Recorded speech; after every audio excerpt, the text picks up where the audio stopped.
All right, I think we are live, everyone. So we are back for another Well-Being Wednesday. If you have not been with us for a Well-Being Wednesday for Mental Health Month, we pretty much always have Miss Classie Watson here with me.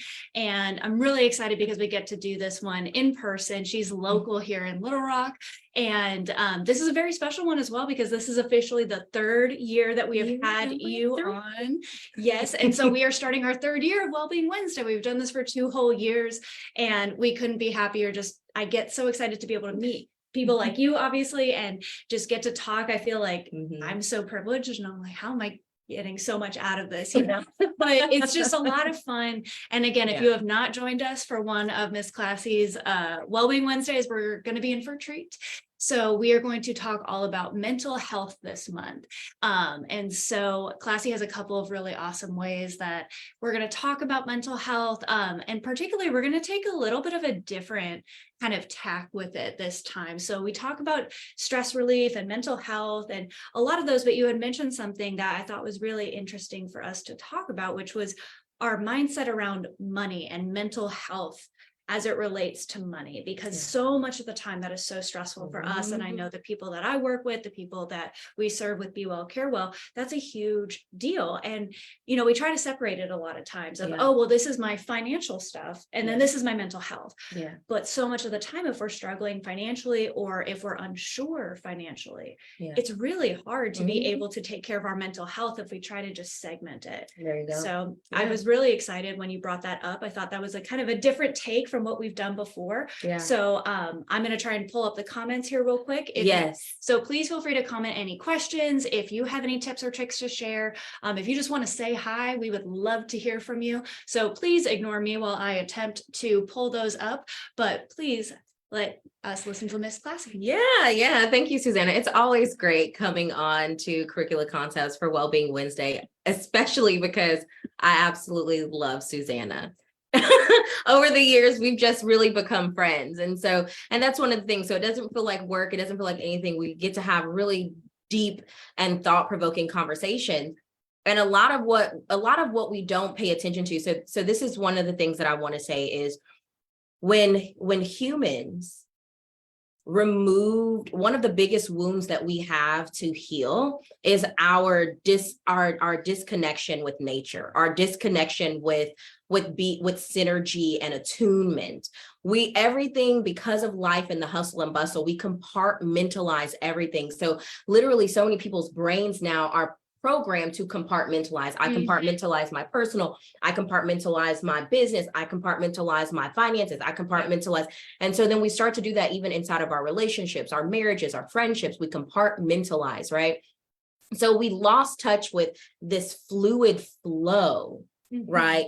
Of the way in which the world moves, and us as humans naturally should move in the world as it relates to nature, right? As it relates to just the natural inclination of life.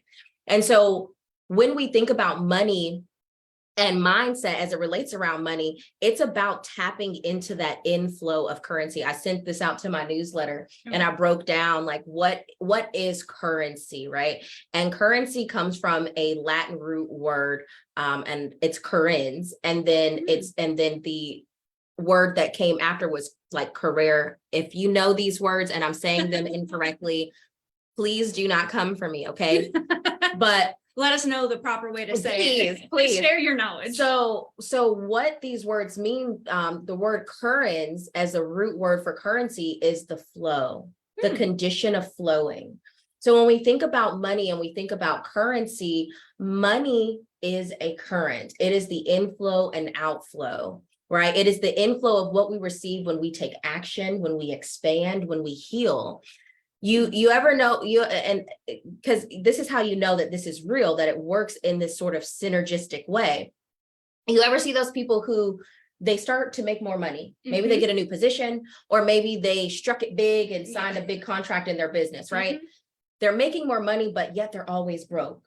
They're making more money, yet they're always broke. Oh, thank y'all. I'm trying to like read on here. Thank you all so much. So this is not about, it's not about them making more money. It's about who they are internally and their natural synergistic connection to the money that they're making. Anytime that we are seeking to increase in our lives, we have to do a healing process. We have to expand and open up space to be able to receive that. So I remember I worked with this client and she did a loan. She got like a $50,000 loan. I'm like, okay, well, where did all of that go? What are you doing with it? How are you allocating it? Well, because she's operating off of a mindset that was an old version of her, off of different stories around money and finances, off of different stories around money trauma, and different beliefs that she has developed over the years and even in childhood about money and how you handle money and become financially responsible. Those stories did not equate to having $50,000. Maybe those stories and those lessons that you learned were when you were in more of that poverty and that scarcity space. But what you learned in that space might not necessarily be applicable to this new level at which you're trying to attain and reach. And so all of this circles around our mental health, because you are only going to achieve the level of your self-worth. So that we create our own ceilings as a result of that. So if my self-worth tells me that I'm only worthy of making $30,000, $40,000 a year, I'm only worthy of people seeing this level of value in me, right? That's all they're going to see, because I'm going to work only at that level because it's all I know. And I haven't done the healing, the inner work that is painful, that is difficult to expand. So that's why I talk about healing, growth, and expansion. When you think about it, like this cup, well, let me go ahead and take a sip. So when you think about it, this cup has liquid in it all the way to this point. If I'm saying that I want to receive more liquid capital, whatever that liquid is that I want to receive, I want more money, I want more freedom, that currency, right? If I want it, well, I don't have any room. I'm holding on to all of the past things. Well, obviously you're not going to drink more, right? But I have to remove it. How do I cleanse myself? So I have to cleanse. And that cleansing is that mental and emotional wellness. It is that healing from the trauma, from the stories of hurt and pain and the baggage that we're all carrying, so we can expand our container and capacity to hold and receive more of what we're asking for ourselves. Does that make sense? Yeah. And I think what's really cool is this idea of the cup. You know, there's several different ways to go about it, even just in the cup analogy. And also, this is delicious. You. We experimented with some actually fun financial and physical wellness tip. If you enjoy coffee, and especially if you like really fun, fancy flavored drinks out, but maybe you're trying to cut back on sugar, I recently have been playing with spices in my coffee. So I'll maybe at the bottom put some cinnamon and cayenne pepper. It's delicious. It makes it taste like a Mexican hot chocolate or a Mexican mocha. 0 added sugar, no added calories. And then as you put in your regular coffee or your creamer, you just stir it up. And it's delicious. So go ahead and write that recipe down and try it out for yourselves at home, because it is absolutely delicious. We're just giving all the tips today. And also financially, one of my big things is going to coffee shops and wanting to get the fancy lattes. So this is a nice way for me to kind of treat myself, but also take care of myself financially. There you go. Because I also really enjoy travel. So I'd rather, instead of getting that cup of coffee every single day, get it every once in a while and put that into what would be my travel fund that I could, that supports my values. But anyways, going back to that cup analogy. So we'll have some Q&A time today. Oh, yeah. So with the cup analogy, just like with mental health, there's not a one size fits all. No, there's not a one, like there's so many different ways, because we're all different, and what works for me might not work for you, or maybe a combination will work for somebody else. So with the cup, when you're talking about it, something that came to mind, because if you have a cup and say it's like halfway filled, you cannot put more into it because it's going to overflow. There you go. So you can potentially, like you said, empty that cup so that you can receive more, which is kind of clearing out the old baggage, so that you can fill that cup with the things that you want to, maybe a new drink, a new coffee drink that you like, filling it up with something new, that new currency. Or you might say, this cup, like I want to keep some of the things that I have in there. but maybe I just need to get a bigger cup. And where do I get the Exactly. cup? Exactly. Mhm. And so there's a bunch of different ways to go about it. But I think that that's a really interesting take on something that a lot of times we see, if somebody doesn't know how to manage money, or if they're not sure how to shift from having one set of income to another, yeah, a lot of times the same habits will transfer, and that person still is not able to manage their money well, no matter how much they have. Exactly. We see it with people who win the lottery, but the way that you put it is a different take on something that we've all kind of seen and can recognize, Yeah. which is, oh, we see this, but also it's, am I prepared internally, mentally, emotionally, to be able to have and hold the space for a larger currency? Yeah. How do I change my mindset Yeah. around that as Yeah. well? And that's kind of something to help combat what we see so often, because so much of the times we're like, I got to get more dollars, dollar signs behind that one. I got to have more money in my account. But if our mindset hasn't shifted, the number of dollar signs and zeros is It don't not going to matter. matter, It because doesn't the habits are still the same. And I hear that a lot. Oh, well, I don't make enough money. I don't make enough money. Okay.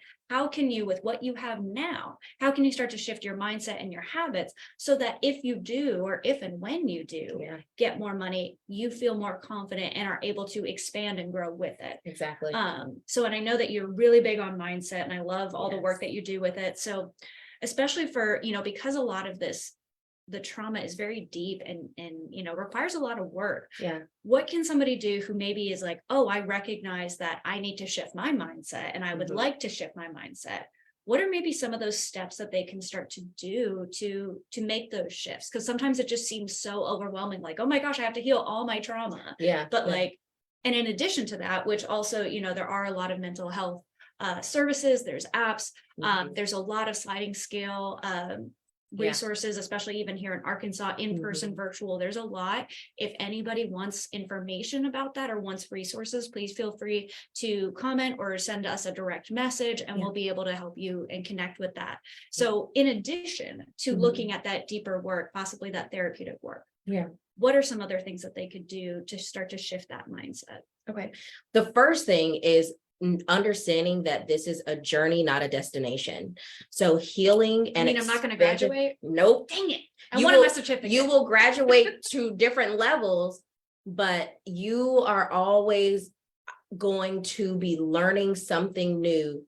As you reach new stages in your life, you're going to uncover another limiting belief. You're going to uncover another piece of trauma that didn't surface until that point, right? And so lifelong healing is important. So that's the first step, is understanding that you're always going to be healing. This idea that you're going to be healed and that there's this finite destination. We see this all the time. I only want to, you see people say that stuff. It's like, I only want to, surround myself with people who are healed. Well, I think you're going to be alone. Yeah. That's just what I'm going to say, because honestly, we are all on a continuous journey of healing. I mean, I'm in my 30s, right? And so 30 years of being around dysfunction, learning habits, learning behaviors, learning this. I mean, come on. A decade, 10 years isn't even enough for me to unravel all of that, right? So I'm halfway, for the most part, halfway through my life. So that means it's going to be the rest of my life that I'm going to be unlearning different things at different stages as I enter different positions and different scenarios, right? So that's the first thing to understand. The second thing to understand before we even start the journey is that it's going to be hard. So this is going to be difficult. It is going to be painful. It is going to absolutely be the thing that you have been programmed to run away from. Why? Because we don't want to feel bad things. Mm-hmm. We don't. We just want to feel the joy. We want to feel the happiness. We don't want to feel the sad, especially when our lives are already riddled and rife with a lot of dysfunction or sadness and stuff, not even ours, right? Just what's happening in the world, right? Yeah. So then when you think about going through your own stuff, you're like, oh, that's just more sadness. Here's the shift. There is a breaking before the becoming. Okay. So you have to be so certain that on the other side of that healing, it's going to be better than anything that you'll ever receive in your life. And you have to know it and believe it with such firmness and what is the word? Fervor? Is that the word? Fervor, conviction. Conviction. Yeah. With such, I'm like, which one? With such fervor, you have to know it, that even in the moments when you're like, oh, I can't do this, that you extend that grace and compassion, give yourself and honor what your emotions are, but that you get yourself back up and you keep doing the work. Because everything, I'm telling you, everything that you are desiring in your life is on the other side of your healing. I promise, I guarantee it. I can't, and listen, you come to me and tell me that you started your healing journey and that you haven't started to receive more of that which you're asking and praying and desperately desiring. If you come to me and say no, look, I'll write you a check. Money back guarantee. Money back guarantee. Okay. I am telling you that who you truly desire to be and what you truly desire to have is going to be on the other side of that. So you have to have that conviction. One of the things that I say is balance your fear by applying faith. Okay. Fear is always present. I was just talking to Suzanne. I'm like, we come on here and we have our conversations and sometimes we don't even have like a full plan. We just know. And because we have that operation with one another where we have that synergy. Again, it's a flow. You know what that feels like when you're in flow, when you see people in flow, people that are increasing and expanding, they're in flow. That's how that starts to come. So that's the second thing. Now, here are some practical steps that you can start to take. So number one, you're going to ask yourself the tough questions. Now, if we're talking about money. So we're talking about money. So my first question to my clients is, what did you learn about money from your parents? Write it all out. I'm talking pull out a journal. I'm not saying sit back and think. Full cognition is not complete until you move it outside of you. You get it on a page and then you process it outside of your body. Okay. So cognitive processing is only a portion of it is in the mind. The other portion that is required for you to do the full scope, because we have to recognize that our minds are so powerful that they will work against us for defensive purposes. Okay. This is true. So this is confirmation bias that is happening. So when we only think of things inside of our mind, it gives our mind its own power to trick us. So that's how you're like, wait, but I thought about it, or I thought about it. And then you're like, wow, I really didn't fully think through everything. And that is because our minds are like, our entire bodies are prepared to defend and protect us. And actually, so on that note, physically as well, physiologically, and a lot of people say this with weight loss, right? They're like, I've been trying so hard and I could lose, 50 pounds, but these last 10 pounds, I can't.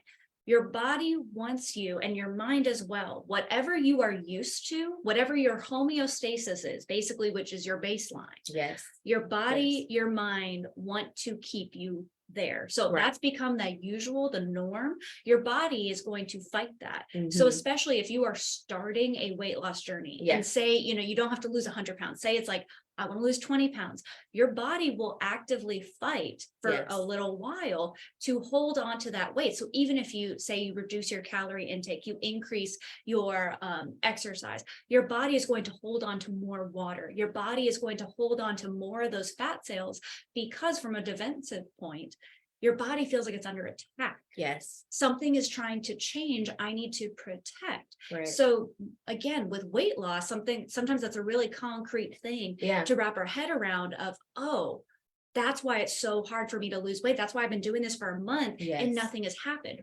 If you stick with it, your body begins to relearn or unlearn what homeostasis was and relearn what a new homeostasis is.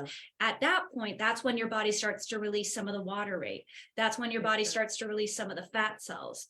And during this whole time, you have been building up muscle cells, but now the fat cells are starting to release because your body is getting used to it and letting that go, realizing it's not under attack. Now let's do the exact same thing with the mental. Yes. It's 100% the same thing. Yes. If you ever try to change your mindset, especially, a lot of times in therapy, we talk about changing our thoughts, which is so powerful, but also sometimes we hit a wall. We're like, why can I not change these tapes? I feel like I'm trying to change it and now it's getting worse. I that is 100% my personal lived experience. It's like every time I try, it's like all the old thoughts get louder. Mhm. And it's the same thing as with weight.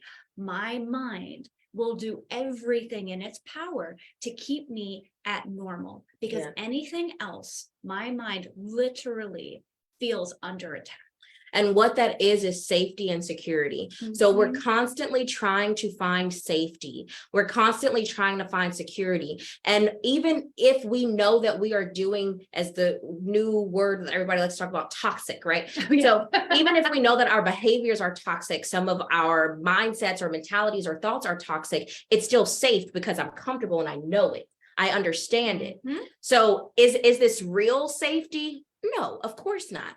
However, it is a feigned sense of safety that we've developed over time. And because it's comfortable and because our systems already know and understand what the processes are like, they're going to fight.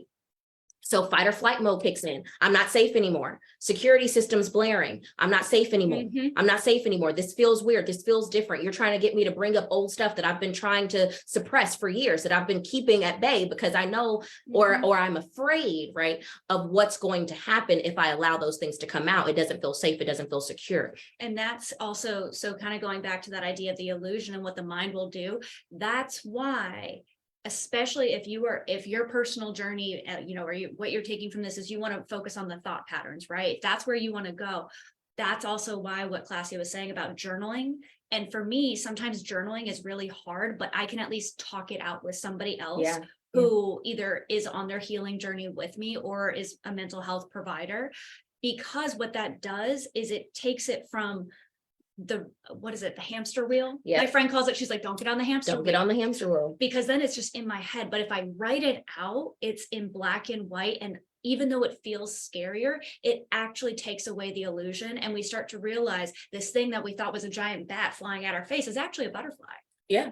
And that's why it's so important to have that next step, especially at the beginning of change, because then you start to build in that sense of security too, of like, oh, what I thought was so scary and threatening to me, I have it down on paper. I'm processing, and actually it's not as bad. And then kind of like with the weight loss, that will allow your body to let go of some of the old fat cells, that will allow your mind to let go of some of the old beliefs and realize, oh, it can be safe. Right. And start to be more open. And this belief really isn't true. And here's one way, here's one way to identify a belief that's true. So we all can agree that if something is true, it's true all the time, right?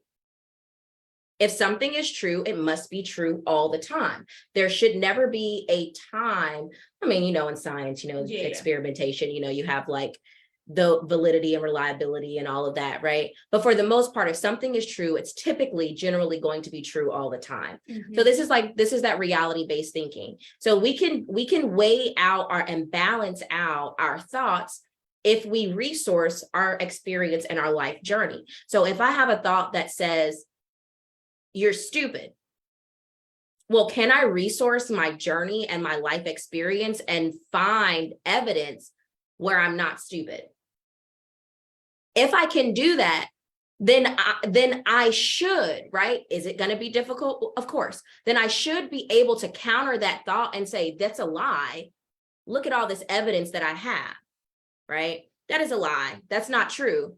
And so then I can write down this evidence. So that's the other part. So write it down. Write it down. Do not leave it in your head. Once I identify these things, I identify my thoughts. I call this the thought catalog. And some of my clients, I have them walk through this. I identify the thought and then I refute it. I'm like, okay, wait a minute. Where's my evidence? Let me resource my life and my life experience and see, is this thought true all the time? Should I truly believe this about myself? Well, look at all of this evidence here. And now you can tangibly look at the evidence. It's not just inside of your mind, but you can look at it and see, wait a minute, I have this is real. This is me. A lot of times we forget what we've done in our lives. We forget a lot of things around our experience and our journey because life happens and life keeps lifing and stress keeps stressing and overwhelm keeps overwhelming, right? And all of those things. And then we lose sight of that all of these negative thoughts and patterns and beliefs that I'm having around my current circumstance were not, maybe not true in every single version of myself in my journey throughout my life. So those are, because I know we're giving tangible steps of all of those things. So these are ways, that practical ways that you can get outside of your mind and start to look onto the page. And the other thing that I want to share is understanding that there are different types of motivators. So you have to know what is motivating you to change. And I'm going to, read it because I want to make sure that I say it the way that I want to say it. So the first thing is there are 4 change motivators. So people change when they are hurt enough that they have to. Okay. People change when they see enough that they are inspired to. People change when they learn enough that they have to. And when they receive enough that they are able to. Okay. Now those are 4 like seasons at which people change in. But now there are different motivators. There are positive motivators and negative motivators that will motivate you to change. So you have positive past, positive present, positive future. And then you have negative past, negative present, negative future. Meaning positive past, I see that me behaving in this way has gotten me X. I've been able to receive what I want to receive. So my positive past is telling me I need to go back to those sorts of things so I can move myself forward, right? My positive present is I see what I'm doing here in the present that's working really well. So I want to continue to do this, and it's going to motivate me to continue on this journey, right? Because I'm receiving what I want. And then you have your positive future. You're like, hey, I see what I can become. I see my potential. I see where the future can go. I just need to make these changes right now so I can get to that point. Does that make sense? And then we have our negative side. So our negative past, the trauma, the hurt, the generational divides, all of those things that are like, ooh, I don't want to experience any of that stuff anymore. That's my motivator for me to make changes in my life, right? My negative present, my present is so negative. I'm ready to get out of this, and I'm going to change so that I can get out of it, right? What was one of them? People have had enough. You've had enough. You've seen enough. You're over it. You're ready to change. And then your negative future, you see, if I continue down this path, this is what my future is going to be. I'm going to end up like X if I don't make a change right now. So these are all different ways that we end up being motivated to make changes. So I believe it is very important that you identify why do you want to change? What is motivating you to change? We have to have anchors that anchor us and tether us to our journey. So knowing your why is important, and knowing it outside of yourself. I'm always going to be a big fan of journaling. If you're not a journaler, voice memos on your phone, transcribe it, and then you can look at it, right? Like talk to yourself in your phone, talk to a professional, if that's something that you can do within your time, within your budget, which there's also so many different avenues now that you can reach out to a mental health professional for help. However, what I want you to understand is healing is a skill set. That is why we are trained professionals that spend a lot of money and a lot of schooling to be prepared to have the skill of walking you through your healing journey. It is a skill set to start the healing process. As you do it more, as you show up in healing more, as you respond to healing more, it'll more and more become second nature. Will it still be difficult? Of course. Of course. Even on some days, I want to just flight and I want to just flight and be like, no. That was me earlier this week. I was like, no, not today. And, and that's okay. It is okay to honor that those feelings are valid. Maybe you have become so exhausted from all the healing that you're done, right? We call it trauma fatigue. Oh, yeah. So maybe you've been in your trauma so much trying to heal that you're so fatigued, and you need to take a step back and allow yourself to recoup and honor that, I've been in that trauma too long and it's draining me, because it is going to require a lot of energy for you to heal, for you to make these changes. But these are some tangible steps that you can start to use along this way, and some new shifts in perspective to understand as you approach or start navigating your healing journey and process. And going on that, so what I hear a lot too, and this is I feel like we need more time whenever I know on, so we're probably going to run over just about 5 we will minutes, because I want to make sure to leave time for some Q&A so you guys can ask some questions. Feel free to ask questions. So kind of going on that, mental health professionals, you've been through extensive training. Mhm. It is a skill. So a lot of times what I hear is I've tried to change and I just can't do it. Mhm. I'm not good enough. I'm not, I don't have the will for it. I can't commit to it. You have people who have been trained for years and years and years. And yet what we immediately do is we beat up on ourselves because we're like, why can't I do this myself? That's the whole reason that coaches exist, is because we oftentimes do not have the perspective There you go. because we're just in our heads, There you right? go. I can't see my blind spots. That's why they're blind spots. If I could see my blind spot, then it wouldn't be A blind spot. It's like we planned that, but no, for real, it's so much of the time I hear, I've tried and I can't, I fail, it's never going to work for me. Well, maybe because you're trying to do it all by yourself. There you go. And I want you to hear it from somebody else who's not in your brain right now, that this is hard. And that is why people train for years and have skills to help you. We are not meant to make these types of change and heal these types of trauma on our own. Mhm. Now, it doesn't necessarily have to be a mental health professional. Yeah. They just have a certain skill set that could potentially help guide in that. I Yeah. have, a mental health professional that I see, and then I also have a couple of really close friends, Yeah. and they're kind of the people who help me see my blind spots. Mhm. Because when I try to do it on my own, all I feel is defeated. I feel overwhelmed. I feel so confused. Yeah. And I usually end up actually in a worse place. But as I've gone on my own journey, I have allowed certain people to build that trust, Mhm. and I've let them in. And that is when my healing accelerated. Yeah. Because I'm not trying to do it all myself. So if you have ever felt defeated, if you have felt frustrated, and if you're like, why can't I do this on my own? I should be able to do this on my own. Yeah. Why can't I be an adult? Or why can't I? Mhm. It's not meant for you to do alone. Mhm. That is incredibly difficult. And that's where, again, I want to echo, give that grace and compassion to yourself. Yeah. And recognize that there are others who can help. And There it's you go. not a sign of weakness. It's Mhm. actually a sign of strength to Yes. say, you know what? I want to be in community, and I really do want to go on this healing journey. And I am strong enough, I am brave enough to allow maybe one person at one time into that. That is true bravery. That is Mhm. true courage. That is Mhm. true strength. So really just is. keep that in mind as well. It really is. And so, kind of as we wrap up, I want to make sure that I kind of get some, you're probably going to have to watch this a couple times. Let's be honest. We always get lots of nuggets. So if you weren't taking notes, feel free to watch the replay. We have it on Facebook. We have it on YouTube, Mhm. and take notes as you go. But a couple of the big things that we took away from this was, how we feel about money is not just compartmentalized and isolated. Yeah. It is in our mindset and our mental health of, what was I brought up to believe about money? What are my habits around money? And that is going to influence, no matter how many pluses or minuses I have in my bank account, that is going to influence how I go about budgeting or how I view money.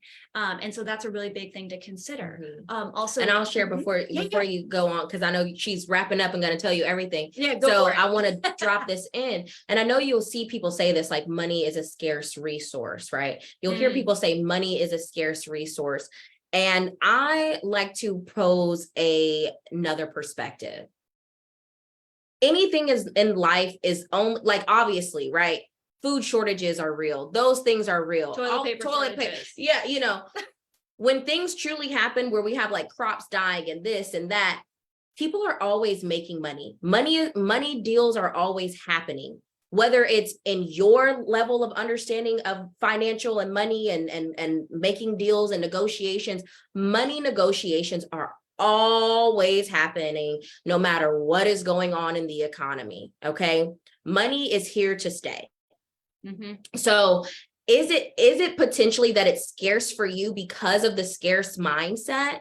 That's what I like to look at when we start to say that money is a scarce resource. I'm telling you, I walk around with an abundant thinking. I did not grow up wealthy. I did not grow up really even middle class. Mhm. So but in me expanding and unlearning negative things that I learned about money, unlearning dysfunction, opening myself up, creating capacity. And just to let you all know, I'm only 31 years old. I've been in business since I was 18 years old. I've been in business. So I've been in corporate business development, mental health and emotional wellness for over a decade at this point.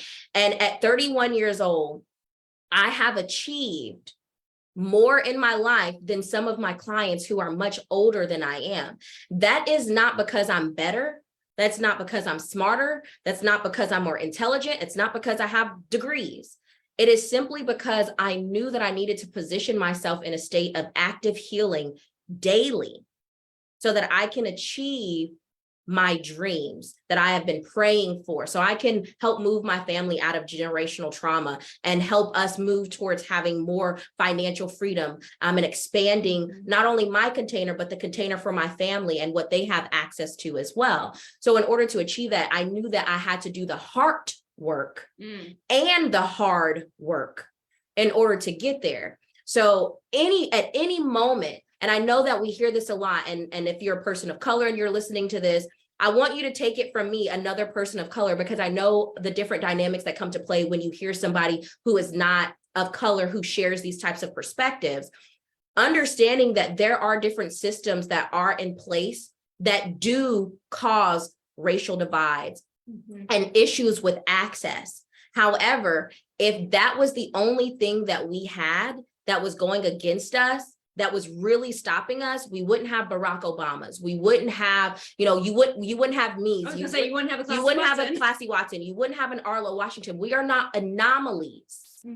Okay. We are not anomalies, just like the entire Black culture or any person of color's culture is not a monolith, right? We're not all the same. So this is not an anomaly either. Both are true. We're not all the same. We don't all have the same levels of access. That's regardless of what race, creed, religion that you're from. So I just want to share this, that at any moment, you do have the opportunity to make a different choice. You absolutely do, whether it be the people that you're surrounding yourself, like Susanna's talking about, the support system. Are you around people who support you and community that uplift you into your power and into your purpose? Or are they also still in that level of homeostasis and stagnated cycles where you all are still just kind of in the same modality all the time, doing the same mundaneness, but you're talking about a desire, right? There is a clear difference. And this is what I want to share, and I'm going to draw back so she can get back to wrapping up. But there is a clear difference. And what I want you to understand, and this is anybody, okay? There's a clear difference between knowing and operating ignorantly of what you know and knowing and operating in accordance with what you know. I think for the majority of society, because of that safety and security and that homeostasis and confirmation bias, where we don't move outside of the system and move outside of ourselves, we tend to most certainly operate in the ignorance of what we know. So we'll know something, we'll know we need to do better, but we'll just say, next time, next time. I'm not going to do it, right? So there's a clear difference, and that's going to show up in your life. That's going to show up in your person and how you grow, how you shift, the type of people that come to you that want to receive your energy.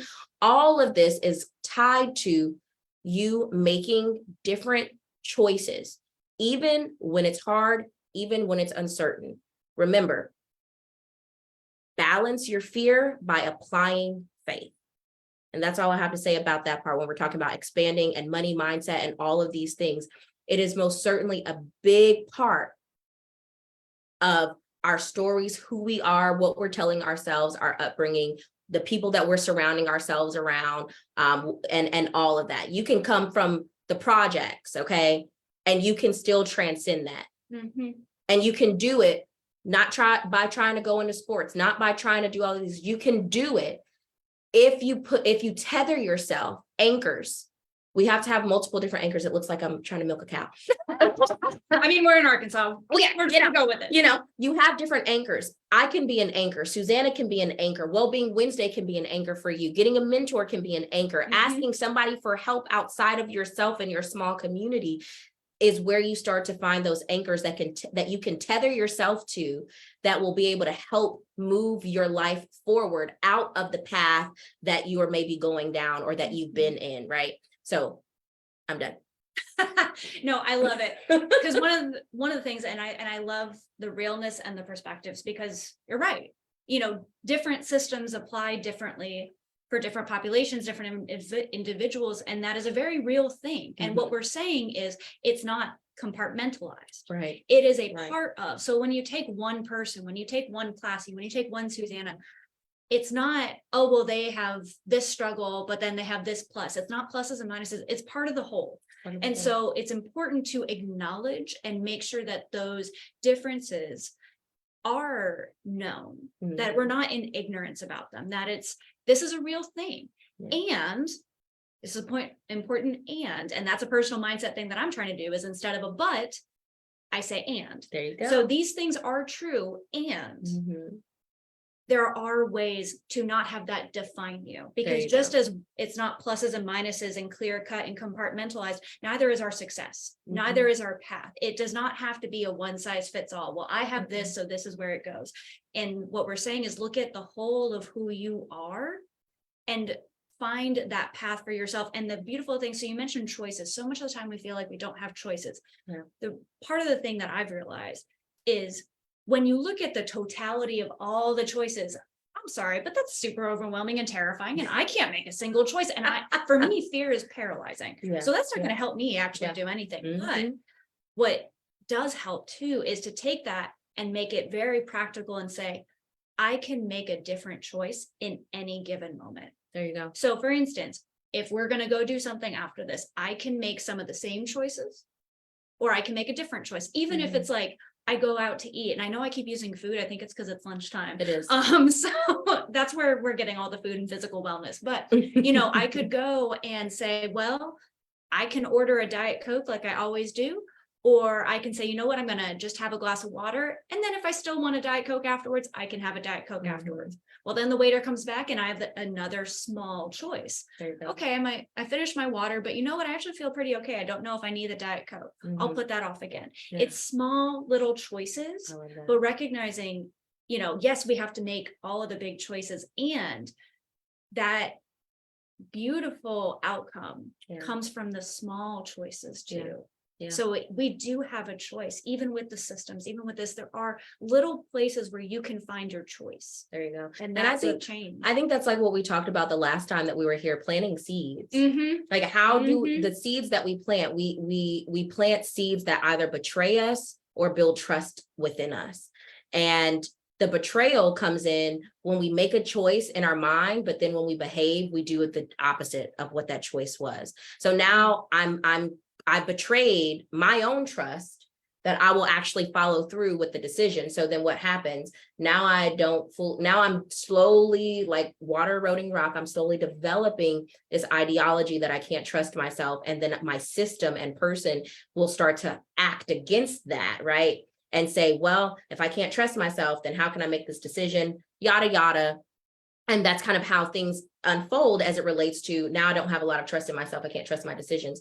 But those small steps, those are small moments that really do help us see, oh, I can trust myself. And so sometimes it is about just taking that smaller step to build that muscle, because again, all of these are muscles, all of these are skill sets. You don't go to the gym and come out from one day with like big guns,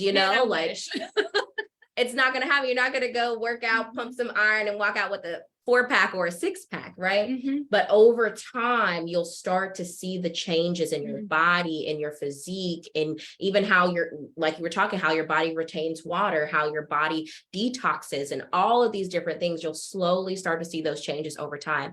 And that's the exact same thing. I think contextually, again, like I said, we compartmentalize. But if we can contextually take a same idea and apply the exact same concept to something else, this again, I'm going to say it, it proves that when you are in flow, and this is what Maslow talked about with the hierarchy of needs. The hierarchy of needs is about being in flow. You get your safety and security needs, your belonging needs, and then you're able to move up the hierarchy to self-actualization. But until you have these things here and you have the security and the safety, you're either stuck here because you don't really have true security, you don't really have true safety, so you're stuck here, so you never get to the other building blocks that are above that.